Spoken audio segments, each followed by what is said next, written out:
How's it going, guys? Mike with Adrenaline Actual. So today we're going to be talking about the Bullgear box mag. It's not a review, it's a small overview, but more or less it's a tutorial on how to wire it. This is my teammate's M249. It's a recent purchase. He had a 240 Bravo that unfortunately, although it's a Fatco custom gun, works super great.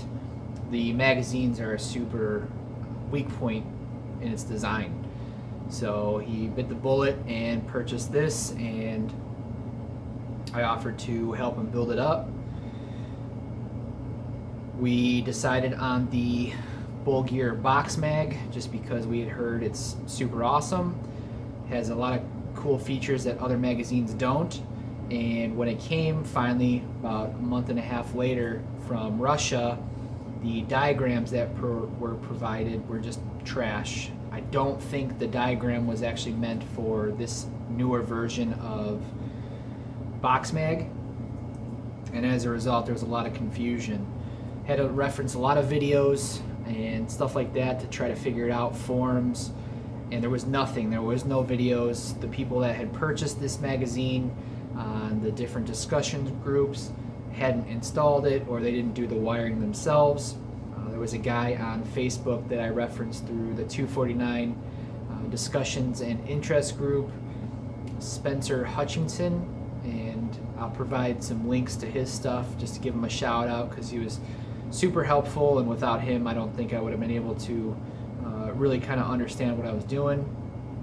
And then there was one individual, can't pronounce his name because it's all in the Russian alphabet. He actually did it himself, and he was able to provide the exact same information that Spencer did. I just want to do this video so that if you do decide to purchase the Bullgear mag, you're able to do this on your own. I'm a type of guy that if I don't know how to do it, I'm not going to blow through a $250 box mag to try to figure it out. I mean, that's a huge expense, and it's not in my expense, and I don't really want to, hurt his wallet from screwing up. So I would have liked to watch a tutorial. So this is what this is meant for. Somebody who really wants an awesome box mag and needs help figuring it out. For reference, this is a A&K 249. And yeah, so what makes this unique, first off, is the design in the box mag. So it has an internal battery, which is super cool. You don't have to rely on cramming a battery in this small space, which you can only fit really like a 1.2 or a 1.4 max in there, unless you have some kind of specialized battery you're spending extra money on. The design of this is mostly 3D printed. The body, the upper shell, the rotary dial that actually feeds the BBs is made of metal. The motor itself is really robust. The larger fill port for the mag is magnet captive, and again, I mean, it's just way bigger than the stock.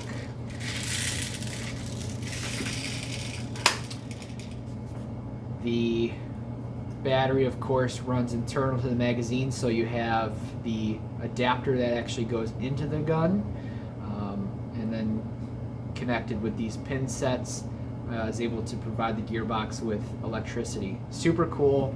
You're able to fit a couple of these on your person in mag pouches, where this is very unruly. This runs off of sound. This runs off electricity, so again, super cool.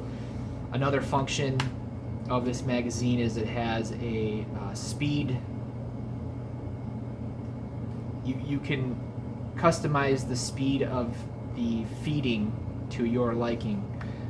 So if your gun shoots super fast, I don't know why you wouldn't want it to feed as fast as possible always, but yeah, it's variable speed, which is super cool. What you get other than the box mag is the adapter, This actually interfaces with the replica. The adapter actually has a switch to introduce BBs from a fresh magazine into the chamber so that you're never dry firing the replica. And then the wiring provided that they want you to use to wire up the gearbox, and then that interfaces with the quick pin disconnect. Just to be clear, other than maintenance and tech work, this piece never has to come out of the gun. This can. Super cool. So again, for reference, this is a stock, or not a stock, this is a A&K 249 saw. This is the stock micro switch that comes with it. Just for clarification, this is a 20 amp with this bent bar. That's what makes it airsoft specific. And if you try to find a replacement from the same company, it's only a 15 amp with a straight bar, activating bar. Kind of annoying because all of the airsoft specific models are sold out. So that's why we're running this current setup. Maybe this is the best, I don't know, but that's what we have. Just for reference, this is the Bullgear gearbox. I would highly recommend it. There are a couple issues with it, however, just be advised. You can actually see from the marring on it the 9mm bushings that you need to install for this. Super tight fit. That might be that I have a defective model or a lemon model or whatever, I'm not sure. It was just a super pain to try to get the bushings in. I actually calipered the diameter of the gearbox hole, you know, the hole that accepts the bushing, and none of it was really close to 9mm. They're quite a ways off. So I had to blowtorch the body of the gearbox to expand it and then freeze the bushings in order to set them. I had to use a C-clamp to pressure fit them. I tried tapping them in per the recommendation of Bullgear. That caused me to shatter or chip some of these FLT bushings, so I had to purchase more. Inevitably squeezing them in with that clamp with the heat and the cold, that was the effective method. That would be the only downside to this. Maybe it was supposed to be a super tight fit, I don't know. But other than that, the construction of this thing is awesome. So,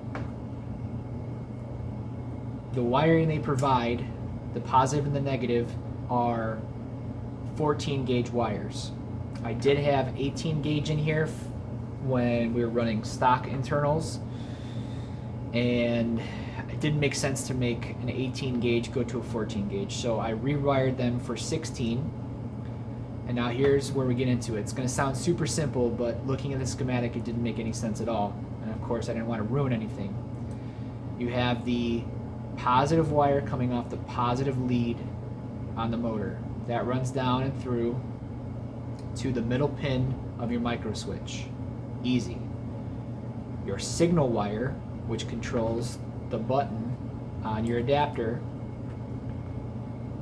can either be spliced in anywhere on the red wire leading from the motor, or can be soldered directly onto that same middle pin, and that's what I opted to do. The red positive wire provided to you, I soldered onto the top pin, and of course that goes to your disconnect, so does that green one that you just soldered into. And then your negative wire that was provided is just soldered into the negative wire from the negative lead on your motor. So negative lead coming from your motor, negative wire soldered to itself, leading to the quick disconnect. Super simple when you're looking at it like this. Looking at the schematic didn't make sense. I don't think it was actually meant for this updated version with the battery inside. I think it was meant for the battery in the handguard version. But now that you know it, super simple. If you have any questions, feel free to ask. I do want to show you how cool this system is. So we will pull this over here.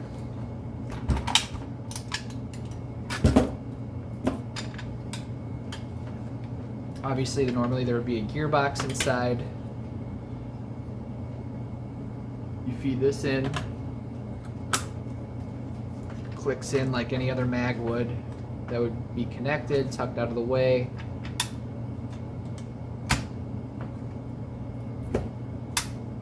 Put your full bullets in there, faux bullets in there.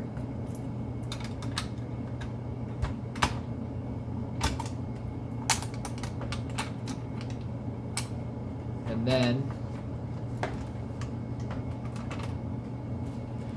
you got your battery in the magazine, full of BBs, ready to go. Insert. Insert until you hear it click. Normally I can do this with one hand, or not one hand, but one-handed this way, but there's no gearbox and all that stuff in here, so I don't want to, squish anything in there. And then yeah, that's what that looks like. Super cool. There is one thing to say about the magazine itself. It might be user error. I imagine it is, but if everything is not aligned perfectly, even with the stock A&K or whatever, M249, it causes feeding issues. So being that I just got this wired up, testing it, going through the process, make sure it's reliable, right now I'm having some feeding issues. It seems like I need to come up with a little spacer or something to get it to seat perfectly, so that it's not misfeeding. I can kind of hold it and find the sweet spot and everything works fine. I just need to find that sweet spot and shim it or whatever, and then it'll be perfect. So highly recommend this. Yes, it takes a little bit of work, but once you get there, the thing is awesome. So yeah, guys, if you have any questions, feel free to ask. And until next time, have a good one.